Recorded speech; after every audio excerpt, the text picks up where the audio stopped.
Estamos vivendo uma era maligna. Satanás, auxiliado por anjos caídos e demônios, está determinado a roubar e destruir. Se não nos apoiarmos no poder da oração, não seremos capazes de abater o poder de Satanás. O diabo nunca se preocupou muito com os rituais da igreja, mas tem medo mortal da oração genuína. Quando uma pessoa começa a orar de verdade, começa a descobrir novas e diversas formas de oposição da parte de Satanás. Há um homem em minha igreja que antes era alcoólatra. Não obstante a sua prosperidade nos negócios, a bebida o levou a maltratar a esposa e os filhos. Certa noite, ele chegou em casa, acompanhado de seus companheiros de bebida, e todos puseram-se a beber e alegrar-se ali. Embora a mulher o amasse muito, os filhos, e já tivesse suportado muitas coisas por parte do marido, não podia tolerar o fato de ele desonrar seu lar de tal forma. Chamou-o à parte e disse-lhe: "Querido, eu o amo, mas não aguento mais suas bebedeiras. E agora você ainda traz esses bêbados para casa? Não vou tolerar isso. Vou arrumar minhas coisas e ir embora. Amanhã, quando você acordar, eu já não estarei mais aqui." Apavorado com o choque de perder a família, ele ficou subitamente sóbrio. Como sua esposa era uma crente muito dedicada, ele se ajoelhou ali diante dela e começou a orar: "Senhor, liberta-me desse terrível demônio do álcool." Pensando que o marido, além de embriagado, estivesse zombando de sua religião, a mulher ficou mais indignada. Ele já tentara diversas vezes libertar-se daquele vício, mas sem o conseguir. Agora que a esposa ameaçava abandoná-lo, estava ainda mais desesperado. Estava chorando quando ouviu uma voz interior que lhe vinha no coração: "Pela manhã você estará liberto." "Tenho certeza de que amanhã estarei liberto", disse para sua esposa. Mas ela não pôde disfarçar uma expressão de incredulidade. Já ouvira muitas dessas promessas antes. Então, de manhã, ela teve uma grande surpresa ao ver o marido jogando no lixo suas garrafas de bebidas caríssimas e seus cigarros. Será que está ocorrendo um milagre de libertação? Pensou consigo mesma. Depois, o homem entrou no seu carro, foi para seu trabalho e disse a todos os empregados de sua fábrica que Deus o libertara e que ele nunca mais iria beber nem fumar. Os colegas da fábrica não tinham coragem de rir na cara dele, mas acharam que isso era mais uma de suas resoluções. Ele havia feito o mesmo várias vezes anteriormente. Contudo, depois de algum tempo, todos ficaram convencidos de que alguma coisa tinha acontecido, pois sua vida se modificara totalmente.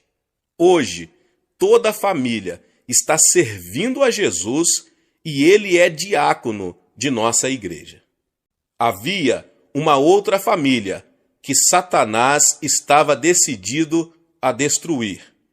Contudo, através de muita oração e persistência, a esposa conseguiu obter uma vitória completa e total. Satanás é mentiroso e o pai da mentira. Ele tem prazer em roubar e destruir, mas Cristo nos concede autoridade sobre a obra dele quando aprendemos a orar. Para sabermos como a oração pode desbaratar o poder de Satanás, quando ele estiver operando em nossos amigos e entes queridos, precisamos entender o que a Bíblia ensina sobre ele. Sendo o dirigente do louvor celestial, Satanás tinha o acesso a Deus. Isaías diz o seguinte a seu respeito: como caíste do céu, ó estrela da manhã, filho da alva, como foste lançado por terra, tu que debilitava as nações, tu dizias no teu coração: eu subirei ao céu, acima das estrelas de Deus, exaltarei o meu trono e no monte da congregação me assentarei nas extremidades do norte. Subirei acima das mais altas nuvens e serei semelhante ao Altíssimo. Contudo, serás precipitado para o reino dos mortos, no mais profundo abismo. Isaías 14, 12 ao 15. E Ezequiel tem outras informações. Estavas no Éden, jardim de Deus. De todas as pedras preciosas te cobrias, o sárdio, o topázio, o diamante, o berilo, o ônix, o jaspe, a safira, o carbúnculo e a esmeralda. De ouro se te fizeram os engastes e os ornamentos. No dia em que foste criado, foram eles preparados. Tu eras querubim da guarda ungido e te estabeleci. Permanecias no monte santo de Deus, no brilho das pedras andavas. Perfeito era nos teus caminhos, desde o dia em que foste criado, até que se achou iniquidade em ti. Na multiplicação do teu comércio se encheu o teu interior de violência e pecaste, pelo que te lançarei profanado fora do monte de Deus e te farei perecer, ó querubim da guarda, em meio ao brilho das pedras. Elevou-se o teu coração por causa da tua formosura, corrompeste a tua sabedoria por causa do teu resplendor. Lancei-te por terra, diante dos reis te pus, para que te contemplem. Todos os que te conhecem entre os povos estão espantados de ti. Vens a ser objeto de espanto e jamais subsistirás. Ezequiel 28, 13, 17 e 19. Por esse texto, vemos que Satanás ocupava uma posição de grande proeminência no glorioso reino celestial de Deus. Mas por que ele deseja nos roubar e destruir? Deus criou o homem à sua própria imagem e lhe deu domínio.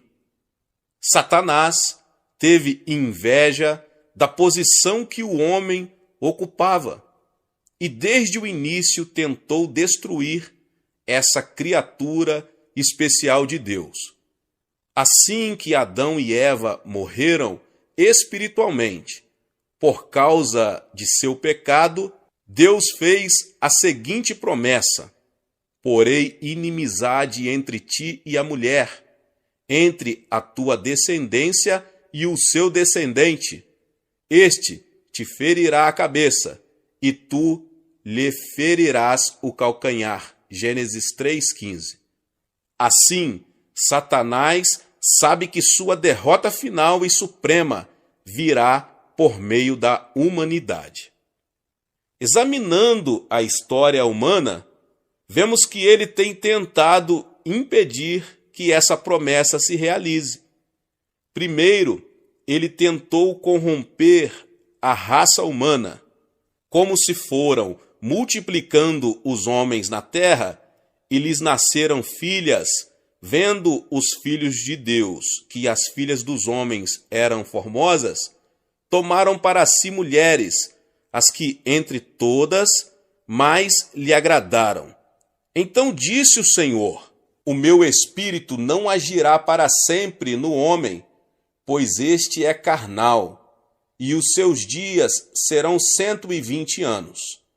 Ora, naquele tempo havia gigantes na terra, e também depois, quando os filhos de Deus possuíram as filhas dos homens, os quais lhes deram filhos. Estes foram valentes, varões de renome na antiguidade. Viu o Senhor que a maldade do homem se havia multiplicado na terra e que era continuamente mal todo o desígnio do seu coração. Então se arrependeu o Senhor de ter feito o homem na terra, e isso lhe pesou no coração. Porém, Noé achou graça diante do Senhor. Gênesis capítulo 6. O objetivo de Satanás era corromper a raça humana, para que o descendente da mulher, Jesus Cristo, não fosse puro. Desse modo, ele não poderia trazer destruição ao seu reino. Entretanto, Deus ainda contava com um homem que não havia sido corrompido. Somente uma família achou graça aos olhos de Deus.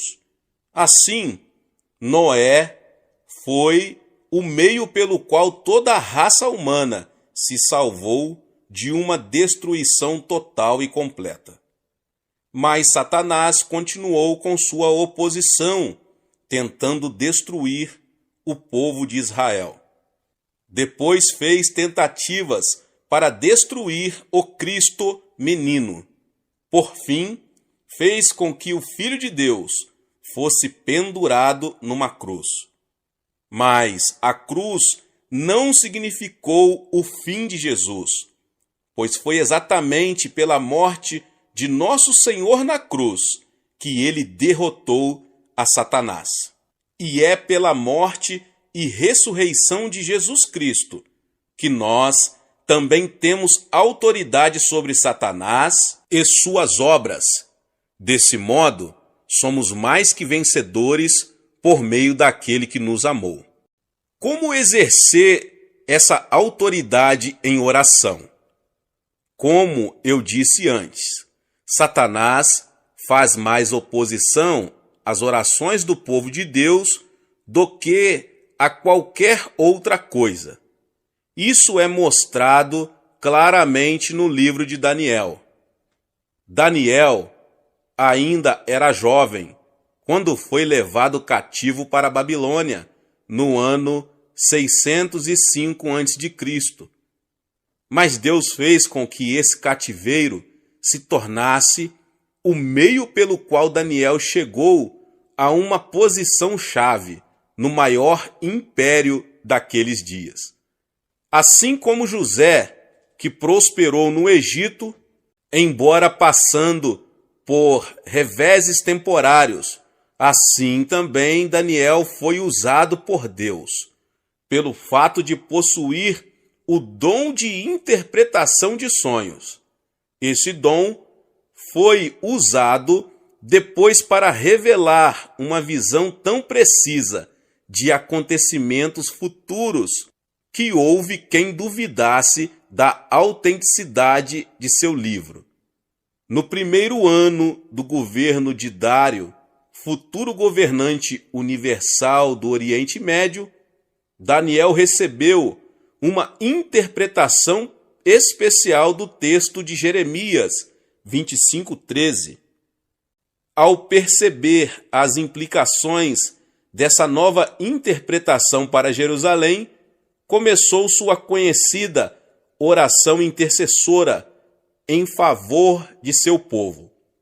Principiou por confessar seus pecados, embora sua inabalável fidelidade a Deus fosse reconhecida por todos os judeus que se encontravam no cativeiro. Depois passou a pedir perdão para o seu povo, como vemos no capítulo 9. Em seguida, ele se põe a pedir o favor de Deus para seu povo. Ó Senhor, segundo todas as tuas justiças, aparte-se a tua ira e o teu furor da tua cidade de Jerusalém, do teu santo monte, porquanto, por causa dos nossos pecados e por causa das iniquidades de nossos pais, se tornaram Jerusalém e o teu povo opróbrio para todos os que estão em redor de nós. Agora, pois, ó Deus nosso, ouve a oração do teu servo e as suas súplicas, e sobre o teu santuário assolado, faze resplandecer o rosto, por amor do Senhor. Daniel 9, 16 e 17. E continuando em oração, sua súplica se tornou mais intensa e ardorosa. Ó Senhor, ouve, ó Senhor, perdoa. Ó Senhor, atende-nos e age. Não te retardes, por amor de ti mesmo. Ó Deus meu, porque a tua cidade e o teu povo são chamados pelo teu nome. E como Daniel permanecesse em oração, Deus mandou o anjo Gabriel para ir falar-lhe. Então o anjo lhe revela o modo como Satanás se opõe às orações do povo de Deus. Então me disse: não temas, Daniel, porque desde o primeiro dia em que aplicaste o coração a compreender e a humilhar-te perante o teu Deus, foram ouvidas as tuas palavras, e por causa das tuas palavras é que eu vim. Mas o príncipe do reino da Pérsia me resistiu por 21 dias. Porém Miguel, um dos primeiros príncipes, veio para ajudar-me, e eu obtive vitória sobre os reis da Pérsia. Daniel capítulo 10, 12 e 13. Mais adiante, no mesmo capítulo, Gabriel revela a Daniel a batalha que terá que enfrentar assim que sair dali. E ele disse: sabes por que eu vim a ti? Eu tornarei a pelejar contra o príncipe dos persas, e saindo eu, eis que virá o príncipe da Grécia. Mas eu te declararei o que está expresso na Escritura da verdade, e ninguém há que esteja ao meu lado contra aqueles, a não ser Miguel, vosso príncipe. No comentário do Antigo Testamento de Kiel e Deliche, um dos mais respeitosos comentários bíblicos, os autores afirmam que o príncipe da Pérsia era a força maligna que estava orientando os desenvolvimentos do Império Mundial que viria a seguir. Gabriel fora mandado por Deus até Daniel, mas os príncipes de Satanás, os anjos caídos, guerreavam contra o mensageiro de Deus. Já que Satanás não queria que a oração de Daniel fosse atendida, o arcanjo Miguel foi então chamado a acudir Gabriel nessa batalha. Daniel jejuou e orou durante 21 dias. Foi esse o tempo necessário para as forças espirituais de Deus derrotarem os anjos caídos. Em Zacarias 3, encontramos um verso em que o Senhor diz o seguinte a Satanás: o Senhor te repreenda, ó Satanás. Sim, o Senhor que escolheu a Jerusalém te repreenda. Não é este um tição tirado do fogo? Paulo também compreendeu bem a batalha espiritual que temos de enfrentar, pois disse: porque a nossa luta não é contra o sangue e a carne, e sim contra os principados e potestades, contra os dominadores deste mundo tenebroso, contra as forças espirituais do mal, nas regiões celestes. Efésios 6,12. Para vermos isso tudo sob uma perspectiva mais clara, temos que compreender bem a realidade espiritual, isto é, a realidade do que domino, a quarta dimensão. Satanás foi derrubado da posição que ocupava nos lugares celestiais, uma posição, aliás, bastante elevada. Nós fomos criados como seres um pouco mais elevado que os anjos, já que podemos entender as realidades espirituais.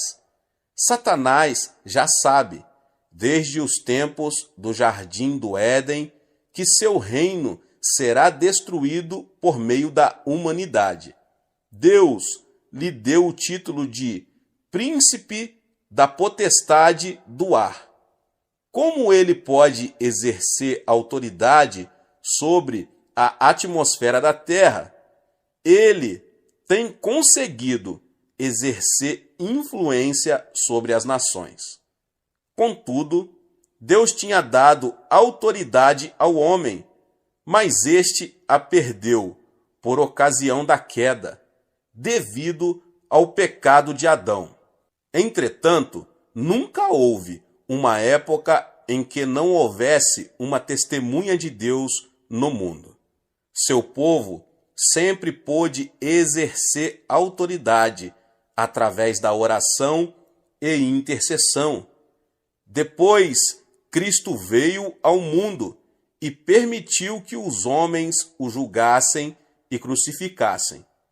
Contudo, pela sua vida sem pecado, sua morte propiciatória na cruz e sua gloriosa ressurreição, ele ficou com as chaves da morte e do túmulo e recebeu toda a autoridade. Mateus 28:18. E hoje, temos diante de nós a ordem de ir ao mundo todo e fazer discípulos de todas as nações para o reino de Deus. E essa ordem é fundamentada pelo fato de que Cristo conquistou toda a autoridade no céu e na terra. Quando aprendemos a orar no Espírito Santo e entendemos que recebemos autoridade espiritual, podemos imobilizar as forças de Satanás que atuam numa pessoa, em comunidades e até em nações. Entretanto, Satanás, que é um mentiroso e pai da mentira, tenta convencer-nos de que ele está no controle de tudo. Mas quando aprendemos a jejuar e orar e exercitar nossa legítima autoridade espiritual, Satanás e suas hostes são obrigados a se renderem à vontade de Deus. Como é essencial que conheçamos e compreendamos a importância da oração. Mas se não aprendermos a orar, não haverá meios de vermos a vontade de Deus realizada em nossa vida e ministério. Contudo, como já afirmei anteriormente, primeiro precisamos ter o desejo de orar. Nosso problema é que pensamos muito sobre a oração, lemos muita coisa a respeito dela e até recebemos instruções acerca da oração, mas não oramos. Chegou a hora de compreendermos que a oração é a fonte do poder. Chegou a hora de permitirmos que o Espírito Santo opere em nós um novo quebrantamento e submissão a Deus. Chegou a hora de aprendermos a exercitar nossa autoridade espiritual, procurando impedir a oposição de demônios. Chegou a hora de orarmos. Glória a Deus. Deus abençoe a sua vida, você que ouviu essa palavra. Talvez você chegou aqui pela primeira vez e ainda não é inscrito no canal. se inscreva no canal e ative o sininho das notificações. Todos os dias são postados vídeos abençoados aqui no canal para te abençoar. Deixe o seu like e não esqueça de compartilhar esta palavra com mais pessoas. Amém.